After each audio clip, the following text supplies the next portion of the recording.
We journey our whole lives searching for a faith home that can replenish us. This is a time for drinking deeply from the well that nourishes you. If you have been skating along the surface of your life, it's time now to dive into the deep. If you have been skipping rocks along the veneer of your faith home, well, it is time to dive in deep. If you have been floating on the shallows of your spiritual life, the time has come for you to dive in and go deep. This year, we have considered how to address some of the major wounds of our time and our world, the wounds of our communities and in our hearts. We fear a quickly changing climate. Our teenagers and our young adults struggle with hopelessness and meaning-making after growing up amidst a pandemic, intruder drills, and rising natural disasters. Lawmakers are targeting trans folks and other already marginalized people as though the halls of Congress are the high school cafeteria and not a society based on democratic principles of life, liberty, and the pursuit of happiness for all Americans. And some of our elders struggle with feeling excluded and isolated. And our middle-aged folks are heavy bearing the burden of supporting generations on both sides. Our national political turmoil affects our psyche in ways, my friends, we cannot fully process and are still processing, drawing us further into polarization and cutoff. And I'm talking about cutoff between friends, neighbors, and family members.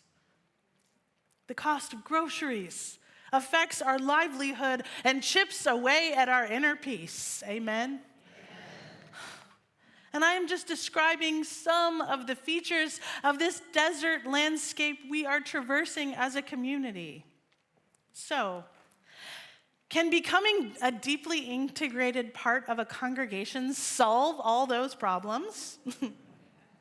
The truth is, we cannot protect each other from the world as it is. But we can support each other's resilience. We can encourage each other's creativity in the face of scarcity, generating art, music, poetry, writing as a way to survive the Anthropocene we find ourselves in. That term, I'll probably be speaking about it quite a bit from up here this year, the current geological age, viewed as the period during which human activity has been the dominant influence on climate and the environment, the Anthropocene.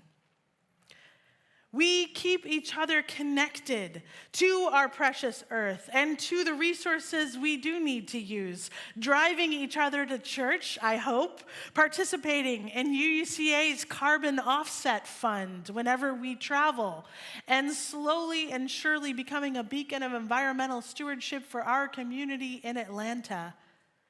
We call each other, I hope, if we haven't seen each other at church in a while. We can radically welcome each other here in this space with warmth and energy. We can withstand the storm and upheaval of each other's lives and offer steadfast support and just an ability to sit with someone's feelings of anger or sadness or hopelessness. See, the world is often toxic and stressful. This community is of the world. And yet, we are here to do something different on this earth. We covenant to support one another, to welcome each other warmly, calling each other in to community kindly, directly, accountably. There is possibility for deep healing when we covenant together. We focus our energy on transforming and growing always, staying open to all we do not know nor understand yet. In all the ways that matter, our congregation is not a set of ideas. It is a way of being in the world. And our faith is a way of being in the world. It's what you commit your life to. If you are committed to justice, if you are committed to kindness and warmth, welcoming to new people and new perspectives, if you are committed to relationships that challenge us and care for us. So when we are feeling the trauma and the weight of it all, I hope that for you, this is a place where we can practice co-regulation. Co-regulation is a psychological term for when one person's nervous system calms another. Someone who can co-regulate with you is someone who will attract you to them. It is why sometimes when someone comes to me in a panic, I will ask them to just breathe with me. For many people, God is a co-regulator.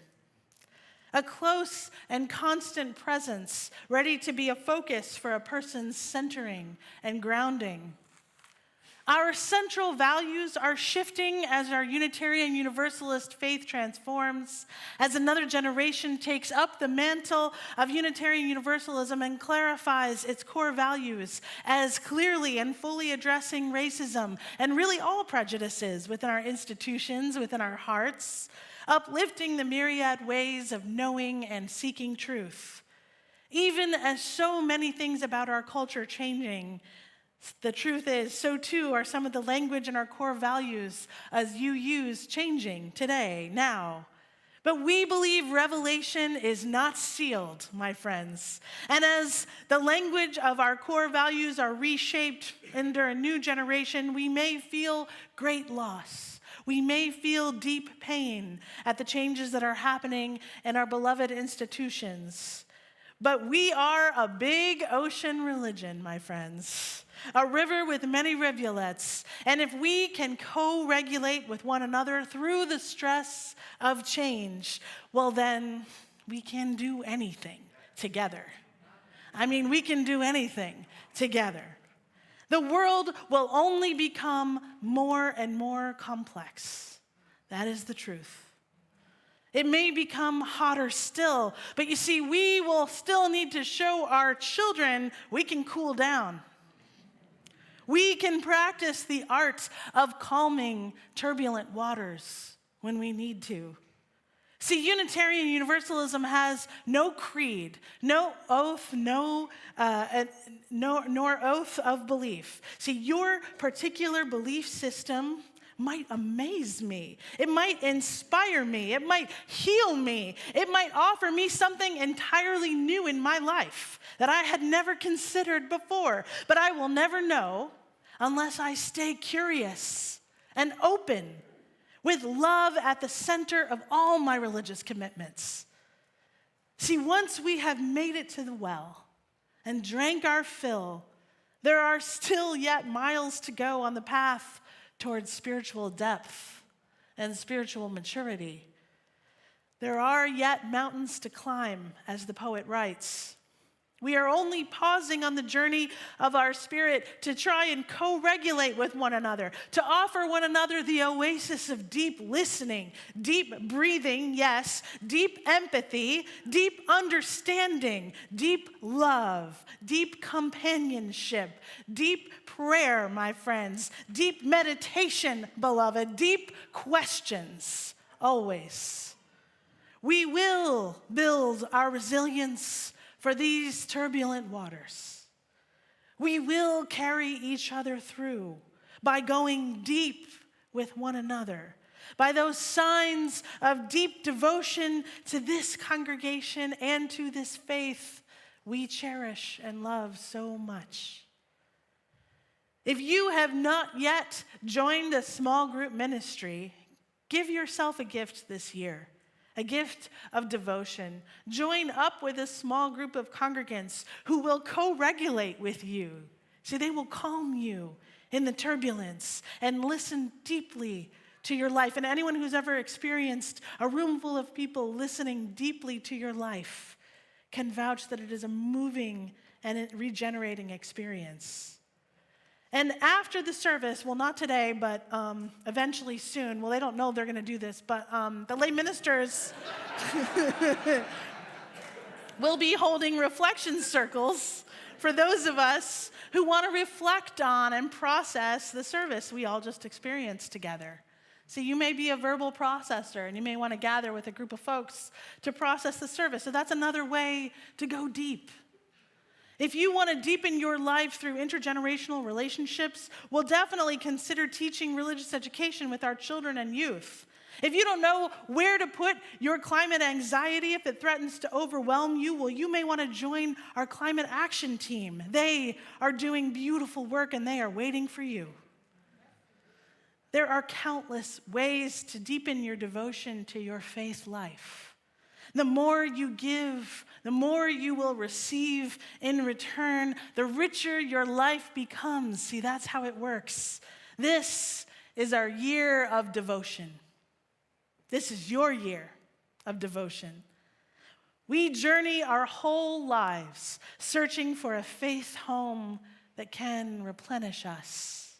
So come, be nourished, serve and nourish others, and may we all find healing.